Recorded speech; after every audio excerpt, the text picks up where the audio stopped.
હવે તો આ થિયરી બધાને ક્લિયર થઈ ગઈ ભાઈ? આત્મ પ્રેરિત ઈએમએફ ની થિયરી બધાને ક્લિયર? કોઈ ડાઉટ છે તો બોલો. ઓકે, આના પરથી તમને પૂછે આત્મ પ્રેરકત્વની બે વ્યાખ્યાઓ આપો. આ ટેક્સ્ટ બુકમાં નથી આપી, ઓકે, પણ પૂછાય છે, બોર્ડમાં પૂછાયેલી છે બહુ વાર.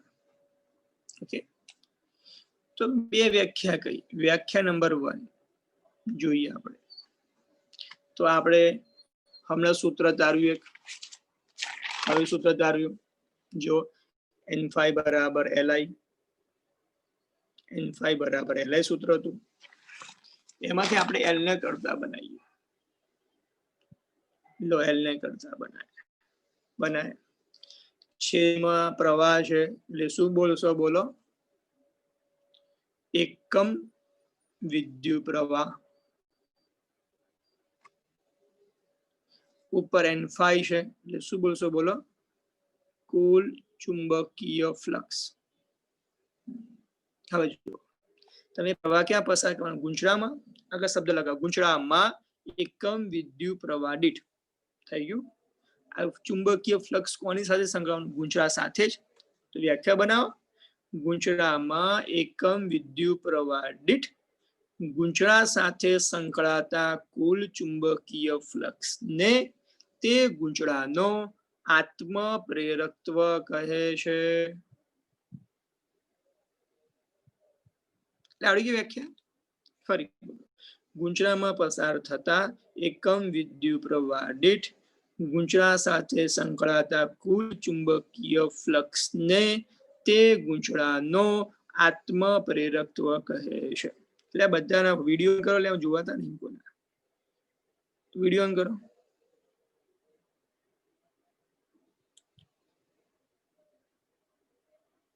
ચહેરા દેખાતા નહીં ભાઈ. અમુકના વિડીયો ચોટી ગયા, 15 નંબરનો ચોટી ગયો છે વિડીયો. ઓકે, મારી સાથે બોલજો વ્યાખ્યા. હું જોઉં છું બધાને હોઠ ફફડાતા. હોઠ ના ફફડાવતા લે, ખાલી હા.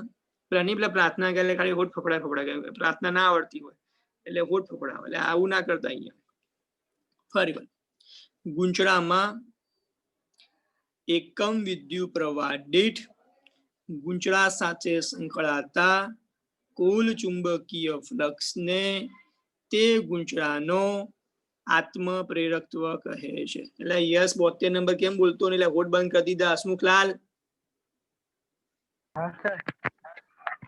કેમ હોઠ બંધ કરી દીધા છે? બોલતો નહીં. વ્યાખ્યા હસવાન નહીં, વ્યાખ્યા બોલવાની છે. નવરાત્રીની વાર છે, પછી વિચારો કરજે બધા. હજુ વાર છે નવરાત્રીની બગા. હજુ 15 દિવસ, 17 તારીખે નવરાત્રી છે. તું અહીંયા ધ્યાન રાખ. વ્યાખ્યા નંબર 2. ચલો વ્યાખ્યા નંબર 2. પહેલી વ્યાખ્યા બધાને આવડી ગઈ? બધાને પહેલી વ્યાખ્યા બધાને ક્લિયર ને?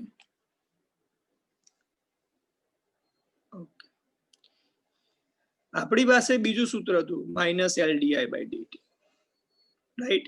આમાં L ને કરતા હમણાં સૂત્ર તારવ્યું આપણે, એમાં L ને કરતા બનાવો એટલે E/dI/dt.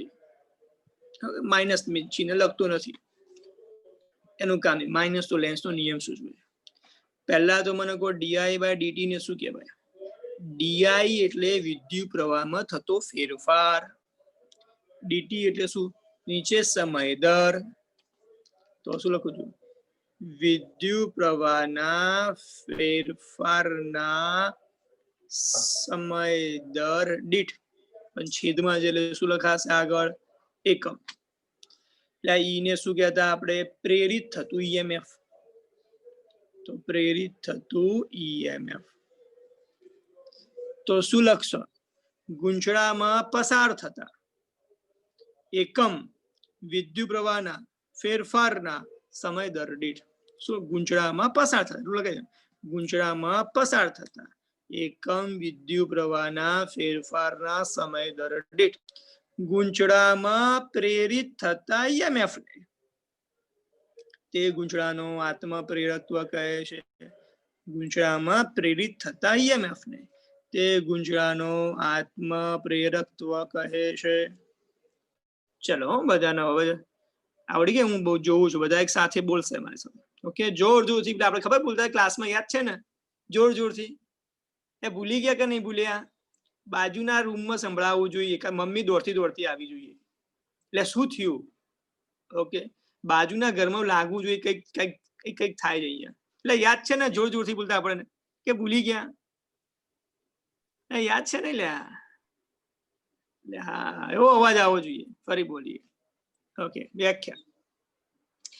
ગૂંચળામાં પસાર થતા એકમ વિદ્યુત પ્રવાહના ફેરફારના સમય દર દીઠ ગૂંચળામાં પ્રેરિત થતા ઈએમએફ ને તે ગૂંચળાનો આત્મ પ્રેરકત્વ કહે છે. શું કહે છે? આત્મ પ્રેરક. એટલે એટલું જ જોરથી બોલે. એટલે માઇક ઓફ હોય તો માઇક ઝૂમ નું વોઇસ રેકોર્ડિંગ ખરાબ થઈ જવું જોઈએ. આમ અવાજ ફાટી જવો જોઈએ. એમ લાગેલા તો બે ઝૂમ બી એવું લાગવું જોઈએ. ઝૂમ બી હારી ગયું. આમ અવાજ બહાર આવી જવો જોઈએ. ભલે માઇક ઓફ હોય તોય અવાજ બહાર આવી જાય. ઓકે, ફરી. ગૂંચળામાં પસાર થતા એકમ વિદ્યુત પ્રવાહના ફેરફારના સમય દર દીઠ ગૂંચળામાં પ્રેરિત થતા ઈએમએફ ને તે ગૂંચળાનો આત્મ પ્રેરકત્વ કહે છે. બોલો વ્યાખ્યા બે રેડી? રેડી ને?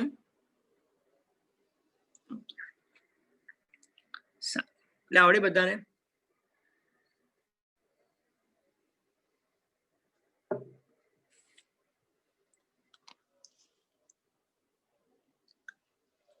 ગૂંચળામાં પસાર થતા એકમ વિદ્યુત પ્રવાહના ફેરફારના સમય દર દીઠ ગૂંચળામાં પ્રેરિત થતા ઈએમએફ ને તે ગૂંચળાનો આત્મ પ્રેરકત્વ કહે છે. બધી વ્યાખ્યાઓ આપી જ છે. મેં પીડીએફમાં લખ્યું જ છે બધું, ચિંતા ના કરશો. એકમ. હવે એમ પૂછે કે આત્મ પ્રેરકત્વનો એકમ શું થાય? પહેલો એકમ છે હેનરી. વૈજ્ઞાનિકની યાદમાં લખવામાં આવે છે હેનરી. બીજો એકમ થાય દેખો W 5/I એટલે વેબર પ્રતિ એમ્પિયર. ત્રીજો એકમ આને મપાય વોલ્ટમાં, પ્રવાહને મપાય એમ્પિયરમાં, સમાની મપાય સેકન્ડમાં. પ્રતિ સેકન્ડ કે છે ઉપર એટલે વોલ્ટ ઇન્ટુ સેકન્ડ પ્રતિ એમ્પિયર. ત્રણ એકમો છે. આના પરથી આવે એક હેનરીની વ્યાખ્યા આપો. કોની વ્યાખ્યા આપો ભાઈ? એક હેનરી. તો એક હેનરીની વ્યાખ્યાઓ પણ બે છે. વ્યાખ્યા નંબર 1 તો L બરાબર સૂત્ર શું હતું? N5/I હતું ભાઈ. તો ફ્લક્સ હું 1 વેબર લખું, પ્રવાહ 1 એમ્પિયર લઉં તો 1/1 શું થાય ભાઈ? 1 થાય ને.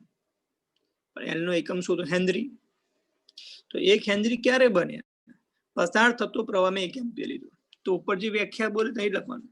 એકમની જગ્યાએ પ્રવાહ 1 એમ્પિયર હોય તો વ્યાખ્યા બોલે ગૂંચળામાં પસાર થતો પ્રવાહ 1 એમ્પિયર હોય અને ગૂંચળા સાથે સંકળાયેલ ચુંબકીય ફ્લક્સ 1 વેબર હોય તો તે ગૂંચળાનો આત્મ પ્રેરકત્વ 1 હેનરી છે તેમ કહેવાય. ફરી બોલો. ગૂંચળામાં પસાર થતો પ્રવાહ 1 એમ્પિયર હોય, તે ગૂંચળા સાથે સંકળાતું કુલ ચુંબકીય ફ્લક્સ 1 વેબર હોય તો એ ગૂંચળાનો આત્મ પ્રેરકત્વ 1 હેનરી છે તેમ કહેવાય. એટલે આવડી ગયું. એટલે આવડી ગઈ વ્યાખ્યા.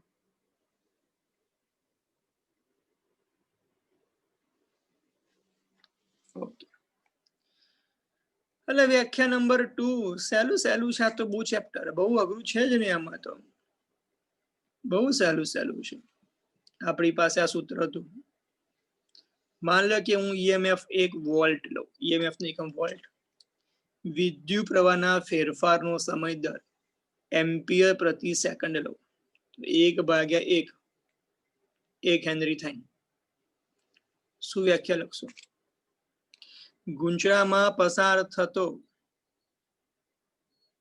વિદ્યુત પ્રવાહના ફેરફારનો સમય દર 1 એમ્પિયર પ્રતિ સેકન્ડ હોય. ફરી ગુંચળામાં પસાર થતો વિદ્યુત પ્રવાહના ફેરફારનો સમય દર 1 એમ્પિયર પ્રતિ સેકન્ડ હોય અને ગુંચળામાં પ્રેરિત થતું ઈએમએફ 1 વોલ્ટ હોય તો તે ગુંચળાનો આત્મપ્રેરકત્વ 1 હેનરી છે તેમ કહેવાય. આવડી વ્યાખ્યા રેડી ને?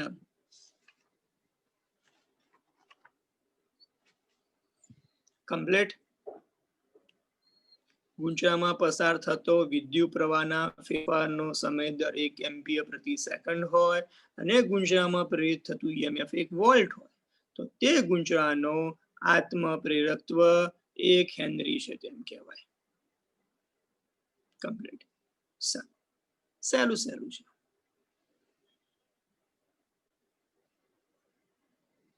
ઓકે.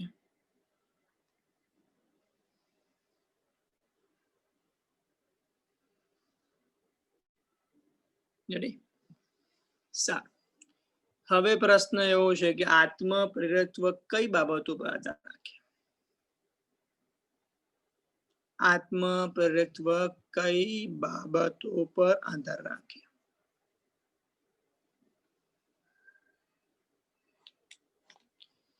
તો પહેલું તો પરિમાણ, ગુંચળાના પરિમાણ. અમુક વિદ્યાર્થીઓ છે ને ગુજરાતી લખવામાં ભૂલ કરે, અહીંયા પરિણામ લખે પાછા, એક્સાઇટમેન્ટમાં આવી જાય. એટલે પરિમાણ છે એટલે કે લંબાઈ, ક્ષેત્રફળ. Okay right. બીજું ગુંચળાના આકાર, કેવો આકાર છે, ગુંચળું લાંબુ છે, ટૂંકું છે, બૂચ્યું છે, એની પર આધાર રાખે. બીજું ગુંચળાના આંટાઓની સંખ્યા, એટલે જેટલી સંખ્યા વધારે એટલું પરિમાણ પણ વધારે ને, એટલે આંટા અને પરિમાણ એકબીજાના પૂરક છે. બીજું ચુંબકીય ફ્લક્સ જે માધ્યમમાં પ્રવર્તે તે માધ્યમ પર, ચુંબકીય ફ્લક્સ જે માધ્યમમાં પ્રવર્તે તે માધ્યમ પર, એટલે કે જે તમે આંટા બનાવ્યા છે એ શાના બનેલા છે?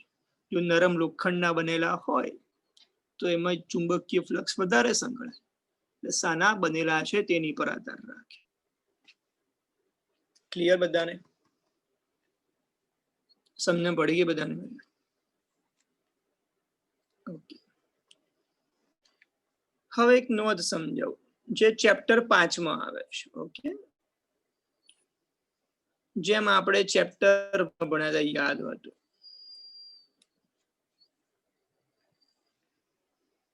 Epsilon upon epsilon 0. ઓકે, તો આને આપણે શું કહેતા? માધ્યમની સાપેક્ષે પરમિટિવિટી કહેતા, અથવા ડાઇલેક્ટ્રિક અચળાંક કહેતા. તો ચેપ્ટર 5 માં પણ એક એવું સૂત્ર આવે છે, મ્યુ આર બરાબર mu upon mu 0. Mu R ને શું કહેવાય? માધ્યમની સાપેક્ષે પરમિએબિલિટી. શું કહે છે? પરમિએબિલિટી. ક્લિયર થઈ ગયું? આ સૂત્ર યાદ રાખો. Okay ready? પ્રશ્ન ચલાવો. મોસ્ટ આઈએમપી ઇન્ફાઇનાઇટ સુધી, યાર ઇન્ફાઇનાઇટ સુધી. બરાબર, સમજી જવાનું સર શું કહેવા માંગે છે. બરાબર. લાંબા સોલેનોઇડ ના આત્મપ્રેરકત્વનું સૂત્ર તારવો. આના પરનો એમસીક્યુ પૂછાય, પ્રશ્ન પૂછાય, હોય જ, ગુસ્કેટમાં હોય, રેગ્યુલર એક્ઝામમાં હોય જ. બહુ પ્યારો આવે પ્રશ્ન બધાને, એટલે બહુ પૂછાય. કયો સોલેનોઇડ છે? બોલો. લાંબો સોલેનોઇડ. કોનું સૂત્ર તારવું છે? આત્મપ્રેરકત્વ. ઓકે, ખાલી આપણે સોલેનોઇડ દોરીએ. બરોબર, સમજીએ. એની પર આવી 8 હશે બરાબર. સોલેનોઇડની લંબાઈ બોલો L, આડછેદનું ક્ષેત્રફળ બોલો A, બોલો લંબાઈ કેટલી L, ક્ષેત્રફળ કેટલું A, આટા કેટલા N. બોલો પહેલું વાક્ય એ લંબાઈ A આડછેદના ક્ષેત્રફળ વાળા N આટા વાળા સોલેનોઇડને ધ્યાનમાં લો. એટલે પહેલો મુદ્દો તો આવડી ગયો. N N A. Okay okay સોલેનોઇડમાં પસાર થતો I છે કેટલો છે. હા તો બીજો મુદ્દો સોલેનોઇડમાંથી પસાર થતો પ્રવાહ I છે. બીજો મુદ્દો રેડી. એટલે ત્રીજો પ્રવાહ પસાર થતો સોલેનોઇડમાં ચુંબકીય ક્ષેત્ર ઉત્પન્ન થાય. ચેપ્ટર નંબર 4 માં ભણ્યા. તો સોલેનોઇડમાં ઉદ્ભવતું ચુંબકીય ક્ષેત્ર બરાબર μ0 Ni, જ્યાં N શું હોય કેપિટલ N બાય L. ભણ્યા આપણે. તો સોલેનોઇડ સાથે સંકળાતું તો સોલેનોઇડના N આટા સાથે સંકળાતું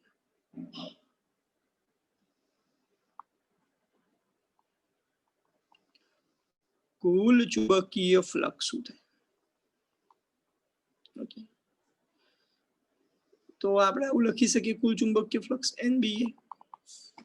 એટલે એક આંટા સાથે સંકળાતું ફ્લક્સ ફાઈબર BA ને તો બંને બાજુમાં N વડે ગુણ્યા. અને કોઈ વિદ્યાર્થીને એવું થાય કે મારે સર N નથી લખવું અહીંયા, ફાઈ બરાબર M તો એ ચાલે. ફરક ખોટું નથી. તો N ફાઈ બરાબર N તો એમના એમ B ની કિંમત μ0 આ N ની જગ્યાએ હું કેપિટલ N બાય L લખી શકું. આ N ની જગ્યાએ ડાયરેક્ટ લખું ચાલશે ને ભાઈ. ઇન્ટુ I તો હતા જ ઇન્ટુ A ભાઈ આવડે ને આવડે. એટલે સાદુરૂપ આપણને આ તો સહેલું છે. μ0 N into N N square IA upon L. એટલે કુલ ફ્લક્સ તો આવી ગયું. એટલે આપણે આત્મ પ્રેરકત્વ શોધવું હતું.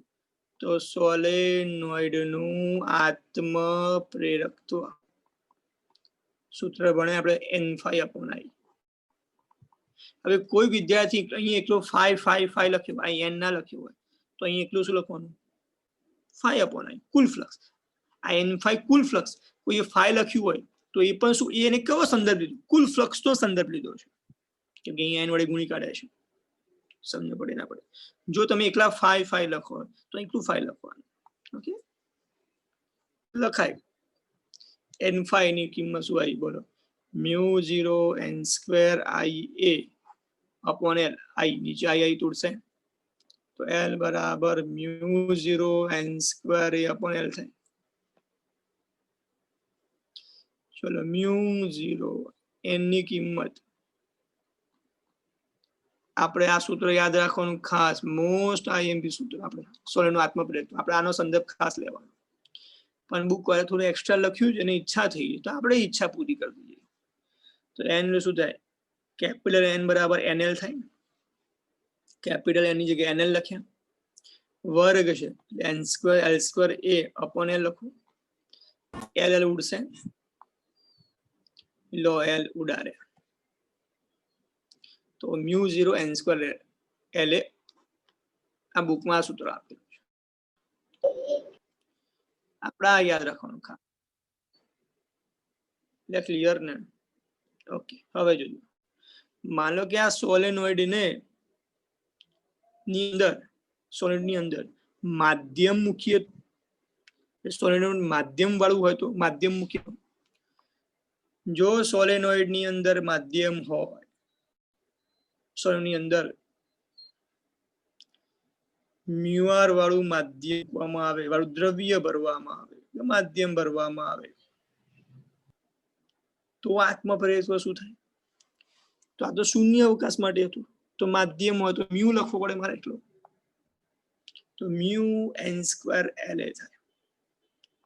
પણ હમણાં જ મેં સમજાય મ્યુઆર બરાબર મ્યુ અપન મ્યુ તો મ્યુ શું થાય મ્યુ આર ઇન્ટુ મ્યુ 0 થાય, તો મ્યુ ની જગ્યા શું લખાશે બોલો? Mu R into mu 0 n square l.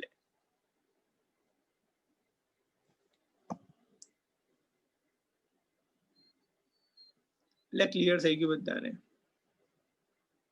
ત્યારે આવડી ગઈ થિયરી આખી? ક્યાંય ડાઉટ? પરફેક્ટ? એટલે પરફેક્ટ ને લ્યા.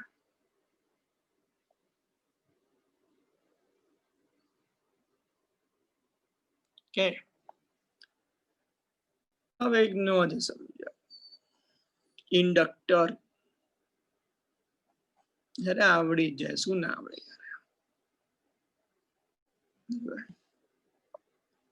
ઇન્ડક્ટર ની સંજ્ઞા છે રેઝિસ્ટન્સ.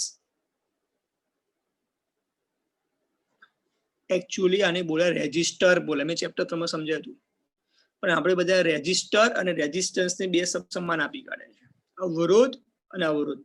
એકચ્યુઅલી આ પદાર્થ છે, પદાર્થ અવરોધક કહેવાય, એના ગુણધર્મને અવરોધ કહેવાય. એવી રીતે ઇન્ડક્ટર પદાર્થ છે, એનો ગુણધર્મ ઇન્ડક્ટન્સ. બરાબર? તો જે પરિપથ આત્મપ્રેરકત્વનો ગુણધર્મ ધરાવે એને શું કહેવાય? ઇન્ડક્ટર. આત્મપ્રેરકત્વનો ગુણધર્મ ધરાવે. ઓકે. જે ઇન્ડક્ટરમાં પ્રવાહ જ્યાં દાખલ થાય ત્યાં પ્લસ આવે, પ્રવાહ બહાર આવે તો માઇનસ આવે. ઘણી વખત સાઇન ઉલટાય પણ ખરી. કેવા સંજોગોમાં ઉલટાય હું સમજાઈશ ચેપ્ટર નંબર 14 હું યાદ કરાવીશ તમને. ઓકે, તો યાદ રાખો, પ્રવાહ જ્યાં દાખલ થાય પ્લસ, પ્રવાહ જ્યાં બહાર આવે માઇનસ. Okay, ready? હવે નવી theory, very most very most બરોબર? આ થિયરી નથી. ઓકે, આ થિયરી નામ લખું છું. ગુંજળા એટલે કે ઇન્ડક્ટર માટે ચુંબકીય ઉર્જાનું સૂત્ર. કોના માટે? ઇન્ડક્ટર માટે. માન લો કે આપણી પાસે આ ઇન્ડક્ટર છે, રાઈટ? આમાં પ્રવાહને મારે નાખવો છે, પસાર કરવો છે. પ્રવાહ પસાર થાય ઈએમએફ ઉત્પન્ન થાય કન્ફર્મ. તો ગુંચળામાં ટી સમયે પ્રેરિત ઈએમએફ શું થાય? તો આ સૂત્ર આવે. સાચી વાત. હવે આ પ્રેરિત ઈએમએફ કરે શું? જ્યાં વિદ્યુત પ્રવાહ દાખલ થાય એનો વિરોધ કરે. વિદ્યુત પ્રવાહના ફેરફારનો વિરોધ કરે. વિદ્યુત પ્રવાહનો વિરોધ નહીં. શું બધું? વિદ્યુત પ્રવાહના ફેરફાર. 5 એમ્પિયર થી 6 એમ્પિયર લઈ જઈએ તો પ્રવાહનો ફેરફાર, એનો વિરોધ કરે. માટે આ ઈએમએફ ને બેક ઈએમએફ કહે છે. કેમ બેક ઈએમએફ? જે વિદ્યુત પ્રવાહનો શું કહે છે? ફેરફાર નો વિરોધ.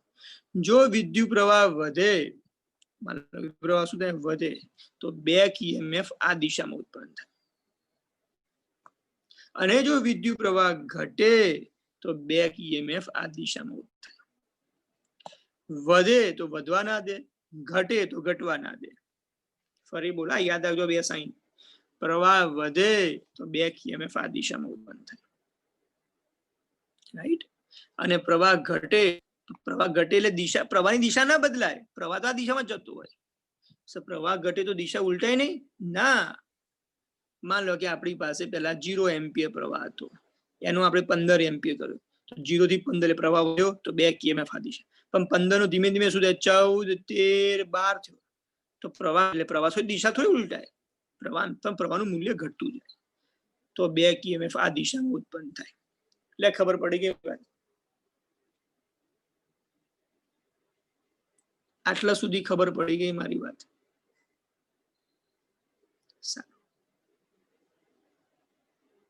સાંભળો, હવે કોઈ વ્યક્તિ દોડતો હોય, બરાબર, ફૂલ સ્પીડમાં, અને તમે વચ્ચે આવી જાઓ તો શું થાય? આપણને કે હારા જડ જેવા વચ્ચે કેમ આવ્યો, પણ એવું કે શું કે તું જડ જેવો તું વચ્ચે કેમ આવ્યો, તો આપણું દળ પદાર્થના વેગનો વિરોધ કરે, આપણું દળ પદાર્થના વેગનો વિરોધ કરે, માટે દળ એ જડત્વનું માપ દર્શાવે છે, એવું આપણે ચેપ્ટર નંબર 5 માં 11 સાયન્સમાં ભણ્યા હતા. તો આ પ્રવાહ વધતો હોય તો એને રોકે કોણ? આત્મપ્રેરક. એટલે આત્મપ્રેરકત્વ જડત્વનું કામ કરે છે. કોનું કામ કરે? જડત્વનું. પ્રશ્ન MCQ માં પૂછાય છે કે યાંત્રિક રાશિમાં જેમ દળ ભાગ ભજવે છે તો વિદ્યુત રાશિમાં કોણ ભાગ ભજવે છે? તો જડત્વ તરીકે કોણ ભાગ ભજવે છે? આત્મપ્રેરકત્વ. યાદ રહી ગયું. પણ મારે તો નક્કી કર્યું પ્રવાહ ના આવ્યો છે, ભલે આરો આડો રહ્યો, ભલે આડો આવતો હોય, મારે એને પાસ કરીને જવું છે. તો પ્રવાહને જો પ્રસ્થાપિત કરવો હોય આપણે બેક EMF ની વિરુદ્ધ દિશામાં કાર્ય કરવું પડે. અને કાર્ય કયા સ્વરૂપે સંગ્રહિત હોય? ઇન્ડક્ટરમાં ચુંબકીય ઉર્જા સ્વરૂપે સંગ્રહિત હોય. ફરી બોલું તો ગુંચળામાં વિદ્યુત પ્રવાહ પ્રસ્થાપિત કરવા માટે બેક EMF ની વિરુદ્ધ દિશામાં કાર્ય કરવું પડે છે. આ કાર્ય ઇન્ડક્ટરમાં ચુંબકીય ઉર્જા સ્વરૂપે સંગ્રહિત હોય છે. તો કાર્ય કરવાનો દર શું થયો? તો પરિપથ I પ્રવાહ દાખલ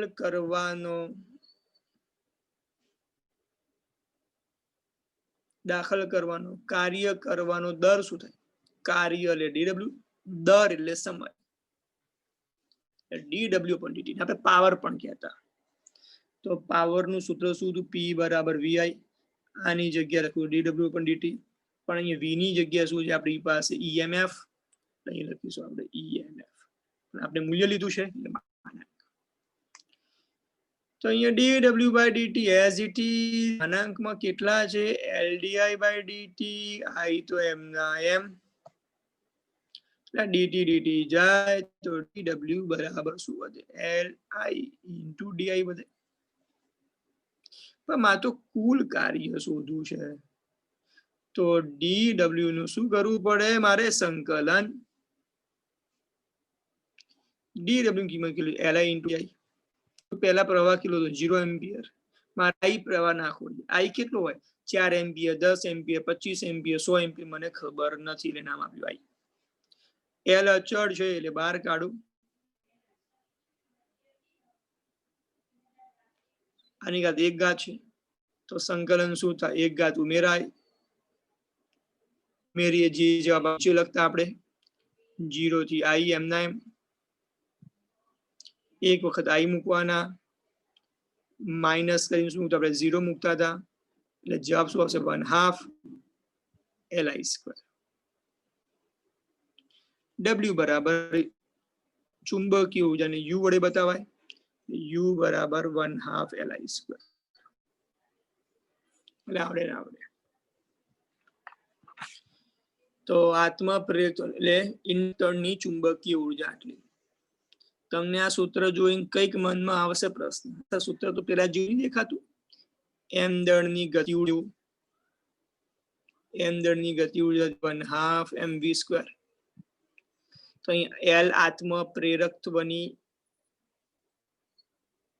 ચુંબકીય ઉર્જા શું થઈ? U બરાબર 1/2 Li². તો દેખો 1/2. તો જે યાંત્રિક રાશિમાં દળ ભાગ ભજવે એ વિદ્યુત રાશિમાં ઇન્ડક્ટર ભાગ ભજવે. ત્યાં વેગ હોય ત્યાં અહીંયા પ્રવાહ હોય. ઓકે, જો તમને યાદ હોય ને, આવું v ની જગ્યાએ I લખ્યું એવું ચેપ્ટર 3 માં જ્યારે મેં સ્ટાર્ટિંગમાં એક દાખલો લખાતો લખાઈ દીધા તો વિદ્યુત પ્રવાહ વાળી. જો કોને યાદ આવતું હોય તો વિદ્યુત પ્રવાહ વાળો દાખલો હતો I બરાબર I0 પ્લસ આલ્ફા ટી વાળો હતો. V ની જગ્યાએ I, હા V બરાબર I કરે યાદ છે ને? જો દેખો અહીં પ્રૂફ પણ થાય છે. બોલો રેડી? બોલો આજની થિયરીમાં કોઈને ક્યાંય ડાઉટ છે? બોલો આજની થિયરીમાં ક્યાંય ડાઉટ છે?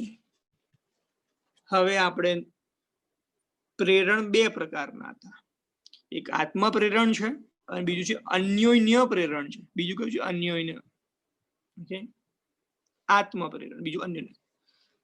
લોકો બે પ્રકારના, નવરાત્રીમાં બે પ્રકારના કાર્ય, કાં તો સામે જઈને જાતે પૂછી આવે, કાં તો બીજા થ્રુ પૂછાવે. હા ને એવા વ્યક્તિ હોય. સામે જાતે પૂછી આવે કાં તો બીજા થ્રુ થી પૂછવા આવે. જે જાતે પૂછ્યા આવે એને આત્મ પ્રેરણ કહેવાય. બીજા થ્રુ પૂછ્યા આવે એને અન્યોન્ય પ્રેરણ કહેવાય. કેવું પ્રેરણ કહેવાય? અન્યોન્ય, બીજા પર આધાર રાખે. ઓકે, તો એ બીજા પર આધાર રાખે છે કઈ રીતે એ આપણે નેક્સ્ટ લેક્ચરમાં બુધવારે જોઈશું. એટલે કે બુધવારે આપણે થિયરી આ ચેપ્ટરની પૂર્ણ થશે. એટલે સમજણ પડે કેમ બધાને? વિડીયો કેમ બંધ કરી નાખો છે બધા? ઓકે, જે જાતે આત્મ પ્રેરણ, બીજા પર અન્યોન્ય પ્રેરણ. અન્યોન્ય પ્રેરણ શું છે એ આપણે જોઈશું નેક્સ્ટ લેક્ચરમાં. ઓકે, આ વિડીયો ઓફ કરી નાખે એટલે શું કરે ખબર? બધા ઝૂમ માંથી બહાર રહીને પાછા ચેટિંગ કરે. બે ત્રણ જણા હોય એવા અંદર ચેટિંગ વાળા, પણ ઓકે